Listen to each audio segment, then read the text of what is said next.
Hi, ഞാൻ Abdu പൊയിലാഗ്രോ farm. ഇതാണ് നമ്മൾ കാലാപ്പാടിന്റെ സ്റ്റോക്ക് വന്നാണ്. ഇത് മദർ പ്ലാന്റിന്റെ വീഡിയോസ് ഇതിന്റെ കൂടെ ഉണ്ട്, കാണാം കേട്ടോ.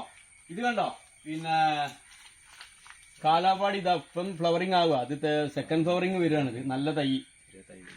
ഇതിന്റെ പ്രത്യേകത എന്താ പറയുക, ഇത് കണ്ടങ്ങള് ഒന്നിക്ക് ഇതുണ്ടോ, അപ്രോച്ച് ക്രാഫ്റ്റ് ആണ്. ഇതിന്റെ റൂട്ട് സ്റ്റോക്ക് ആണ്, ഇതിന്റെ സയോണാണ്. ഇത് കായ്ച്ച മരം പിന്നെ നമ്മൾ ചെയ്യുന്നതാണ്. തമിഴ്നാട്ടിലാണ് നമ്മളെ പ്ലാന്റേഷൻ, അവിടെ നിന്ന് കട്ട് ചെയ്ത് കൊണ്ടുവരുന്നതാണ് ഇത് കാഴ്ച. അത് ഗ്യാരണ്ടി ആയിരിക്കും.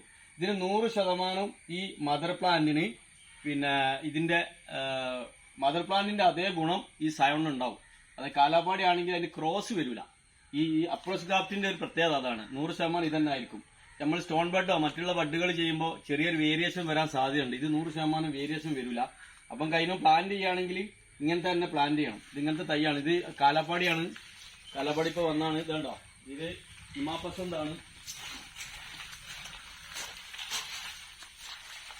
ഹിമാപസന്തിന്റെ വലിയ തൈകളാണ്. ഇതാ